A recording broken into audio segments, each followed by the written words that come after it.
Good evening and welcome to Eagle Eye News at 6. I'm AJ Revera. And I'm Mary Lauren Burdeshaw. Auburn University has recorded a number of 12 new cases of COVID-19 on campus this week, bringing the total number of confirmed cases to 1,997 for the university since September 6th. In addition, Lee County experienced 425 new cases in the past 14 days. This brings the county's total to 14,827. This includes 91 confirmed deaths and 56 probable deaths, according to the Alabama Department of Public Health. Auburn's Sentinel testing program, which consists of voluntarily testing asymptomatic students, faculty, and staff, conducted 567 tests last week and found a 0.2% positivity rate. If you think you have or have come into close contact with someone who has COVID-19, please reach out to the University Resource Center. They can be contacted at 334-844-6000 or by email at covidresourcecenter@auburn.edu. In an announcement last week, the Auburn University Medical Clinic announced they would be temporarily suspending COVID-19 vaccination clinics. The AUMC said that by the end of that week, they would have distributed all COVID-19 vaccines that they had received so far. As of February 15th, that number stood at 8,800. Vaccination clinics will resume once more doses of the vaccine have arrived. Those already registered for a vaccination will remain in the queue. The AU Medical Clinic recommended that students and Auburn employees register for other vaccine distribution programs available locally. However, Auburn asked that anyone that does receive a vaccination outside the AUMC should remove themselves from the Auburn vaccine interest list. More information regarding Auburn's COVID-19 response and vaccine supply can be found at the Auburn COVID Resource Center website. The Feed the Family Fund is a meal-assisted program created to assist students experiencing food insecurity. The need-based program provides funding and dining dollars to students struggling with disrupted eating patterns, reduced food intake, and reduced food quality due to lack of financial resources. The funds are loaded onto the recipient's Tiger Card. Recipients can only use these funds at campus dining venues. Applications for the Feed the Family Fund are opened annually from February 1st through the 28th. Interested students can apply online now. Funds are then awarded for fall of 2021 and spring of 2022. Please visit their website or donate or email auburncares@auburn.edu to apply. The 6th annual Auburn University Tiger Giving Day was Wednesday, marking a 24-hour period of giving to over 30 Auburn projects that needed further funding. Since 2015, the money raised on Tiger Giving Day has funded more than 150 projects for the university. During the 24-hour span, donors were able to give to as many projects as they chose before the clock hit midnight. One of the highlights of this year's Tiger Giving Day was the partnership between the Auburn Student Government Association and the National Panhellenic Council. The two organizations have teamed up to build the NPHC Legacy Plaza, which will honor the contributions of Black Greek letter organizations at Auburn. Other projects include a mobile museum, a digital recreation of Bloody Sunday, the construction of a new aviary, and funding for recruitment to the AU wheelchair basketball team. This year's event marks the 10th anniversary of the fatal tornadoes that ripped through Alabama in 2011, leading Bo Jackson to start the Bo Bikes Bama organization. Bo Bikes Bama, Bo Jackson's annual charity bike ride event, will be taking place virtually this year in accordance with COVID-19 restrictions. The newly named Bo Bikes Bama from Home event is scheduled for April 24th, and riders are encouraged to choose a route and distance that works best for them.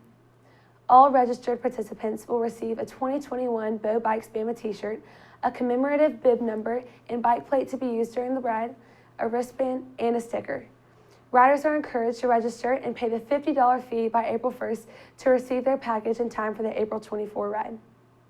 The proceeds of the event will go toward the Alabama Governor's Emergency Relief Fund, which provides crucial disaster preparedness and emergency management resources for the state of Alabama. When we come back, there was a plane crash in Alabama for the 3rd time this week, and you'll want to be on the lookout for a new Auburn area phone scam. You're watching Eagle Eyes News at 6.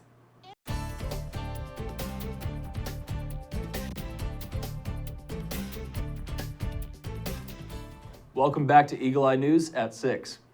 The Auburn Police Division wants community members to be aware of a phone scam that is currently active in the Auburn area.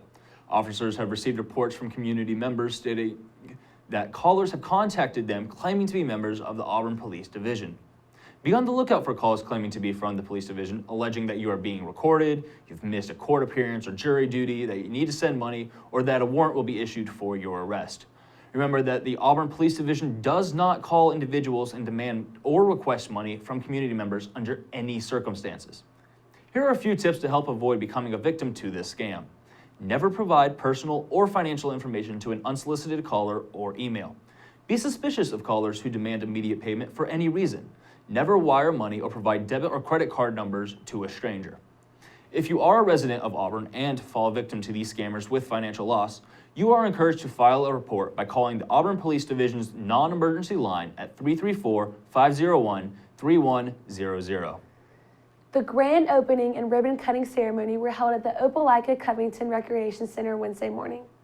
Celebrations were in order following the completion of a $1.8 million renovation to the Covington Center that began March of 2020.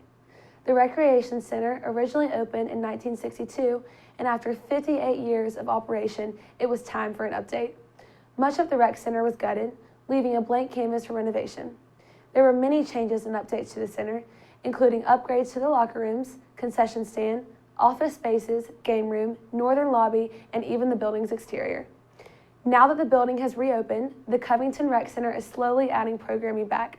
With COVID-19, the addition of current and future programming has been difficult, but the staff remains optimistic about the prospects of having a solid lineup of summer programs. The Southeast leader in transportation research and education, Auburn University is taking another step forward with the formation of the Auburn University Transportation Research Institute. The institute will be held within Auburn's Samuel Jane College of Engineering with the purpose of providing a shared identity for all transportation-related and educational programs at the university. The institute will serve as an umbrella organization for units that are heavily involved in transportation research, including the National Center for Asphalt Technology, Highway Research Center, the Alabama Transportation Assistance Program, and the GPS and Vehicle Dynamics Laboratory. In 2020, the various transportation research units secured a combined $24 million in extramural funding for research, education, and outreach efforts. Another plane crashed in Alabama on Tuesday. This one crashed in Coosa County with one passenger. For the third time in the last week, a plane has crashed in the state of Alabama. This time, a small plane fell onto Lake Martin near Equality in Coosa County Tuesday afternoon, the Alabama law enforcement agency said. The plane crashed around 3:40 p.m. on Tuesday, and troopers arrived at the scene to give assistance. According to an official with the Coosa County Sheriff's Office, only one person was involved in the plane crash, and no injuries resulted. The Alabama Law Enforcement Agency's Marine Patrol Division continues to work with the Coosa County Sheriff's Office to investigate the incident. This plane crash comes after similar incidents left 3 dead and 1 severely injured after planes crashed on 2 separate occasions, Friday and Saturday of last week. A Phoenix City woman will be facing several charges following a high-speed police chase this week that resulted in officer injuries and 1 officer firing their weapon. The pursuit began in Auburn on I-85 northbound Monday afternoon. Brittany Nicole Crump, age 22, was arrested at 5:13 p.m. and was charged with reckless endangerment, attempting to elude a police officer, and resisting arrest. Crump is being held at the Lee County Jail. The Opelika Police Department responded to the high-speed chase that began in Auburn and continued through Chambers County. According to investigators, Crump refused to stop because the vehicle was stolen. During the pursuit, Crump willingly pulled over and allowed an officer to approach the vehicle. She then drove off and struck the official, resulting in the officer firing shots at the car. The officer received treatment for non-life-threatening injuries at the scene, and no one was injured by gunfire. When we come back, the Johnson & Johnson vaccination will begin rolling out soon, and pro golfer Tiger Woods was involved in a severe car accident. You're watching Eagle Eye TV, Auburn's news leader.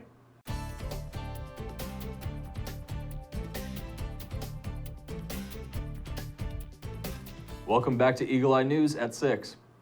The U.S. Department of Defense is looking into the decision to base Space Command headquarters in Huntsville, Alabama. The DoD Assistant Inspector General Randolph Stone announced the investigation Friday. He wrote that he was concerned the decision was based on undue political influence. It was widely expected the Air Force would choose to keep Space Command headquarters at its current provisional location of Colorado Springs. Former Secretary of the Air Force Barbara Barrett announced the decision to move the space headquarters to Alabama on January 13th, one day after the Air Force said she would leave her post ahead of the inauguration of President Joe Biden. She said Huntsville was picked over the 5 other locations because it compared favorably on factors including mission, infrastructure capacity, community support, and cost to the DoD. CVS is getting additional COVID-19 vaccines through the Federal Retail Pharmacy Program. The pharmacy says 570,000 doses will be available in 17 states starting Thursday. Originally, CVS was given 250,000 doses when it rolled out in 11 states on February 12th. The states added to the list are Alabama, Arizona, Florida, Louisiana, Ohio, and Pennsylvania. CVS says it can administer 20 to 25 million shots per month. As the vaccine supply increases, more states will have access. The U.S. is prepared to distribute up to 4 million doses of Johnson & Johnson's COVID-19 vaccine if the FDA approves it for emergency use, a top health official said. The Biden administration has closely monitored the vaccination and plans to accelerate its use in the coming weeks, per the White House COVID response team. I think they're in a better place now. We've helped them with equipment and raw materials. I think, it was disappointing when we arrived. I think the progress is real, and we look forward to continuing to work with the company to accelerate their delivery and their capacity. Professional golfer and 5-time Masters champion Tiger Woods had to be rescued from his vehicle with the jaws of life following an accident in California Tuesday morning. Woods suffered non-life-threatening but severe injuries to his lower extremities and went through lengthy surgery. The hospital at which he is recovering said that Woods suffered compound fractures to both bones in his lower right leg, as well as muscle and soft tissue damage. The legendary golfer was traveling down a steep, winding road close to Los Angeles when his vehicle crossed the median and flipped several times. While leaving the road, residents of the area say that the road on which Woods was traveling is known to be dangerous. When we return, Mary Lauren has an update on Auburn sports that you won't want to miss. Stay tuned.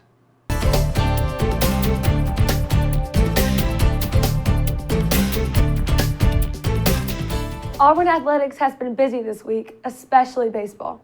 The Tigers' bats were on fire Wednesday night, setting a school record of 33 runs and 27 hits. Auburn defeated Alabama A&M 33-0. Auburn broke the previous record of 32 runs, which was set in 1994 game against Troy. Brody Moore led the way, going 4 for 6 with 7 RBIs. The freshman pitcher, Jack Sokol, gets the win in his Auburn debut Wednesday night. Auburn's hitting was hot Tuesday night as well, run ruling Alabama A&M 18-2. Alabama A&M scored first with 2 runs in the top of the first inning, but a 10-run first inning by the Tigers got the ball rolling and the Tigers could not stop scoring. Starting pitcher Trace Bright earned the win after pitching 4 innings, allowing 2 runs on 2 hits with no walks and 7 strikeouts. Judd Ward got the action going in the first with a solo homer, his second of the season. Bryson Ware matched that with a 2-run homer a few batters later. 16 Tigers came to the plate in the first inning and 6 recorded hits, including a double hit inning by Brody Moore. Baseball will be back in action this weekend as they travel to Texas for the Round Rock Classic. The Tigers' first game is against Oklahoma at noon.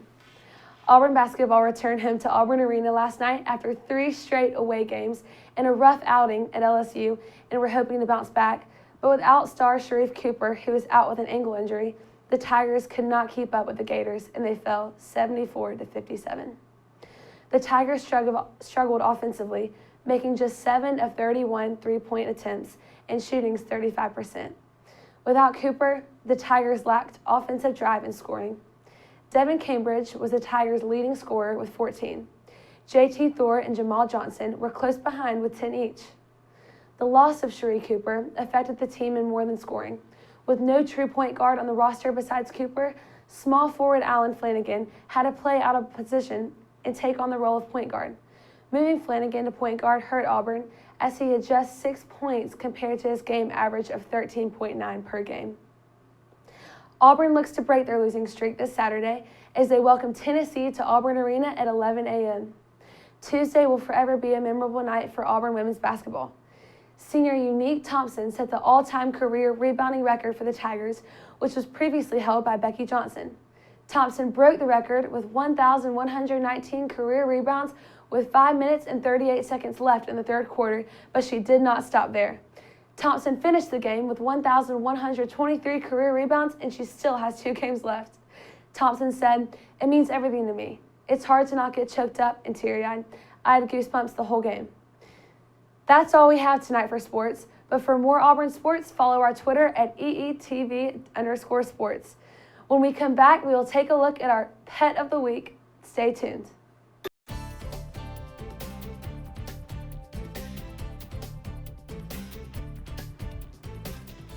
Welcome back to Eagle Eye News at 6. It may be warm in Auburn, but that doesn't mean that it can't be chilly. That's right, it's National Chili Day. It honors one of America's favorite winter dishes, which dates back to the days of settling the frontier. The dish later took off in Texas, partly through hundreds of family-run chili joints. In 1977, chili officially became the state dish of Texas.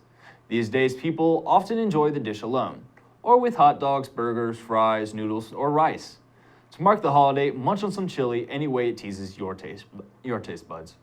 You can also post pictures on social media using the hashtag National Chili Day. Smokey the bear? No, Smokey the cat is where it's at. Our new pet of the week, Smokey, is all about stopping wildfires, but he also has a particular passion for playing with yarn and getting belly rubs. This gray 4-year-old spends his hours playing as well as keeping his coat clean with lots of licks so that he'll be extra fluffy soft when you take him home to love and pet him. Smokey is altered, vaccinated, microchipped, FIV negative, and $100 to adopt. Apply today. We're out of time, but for more Auburn news, head over to our website, eagleeyeauburn.com, and check out our social media pages.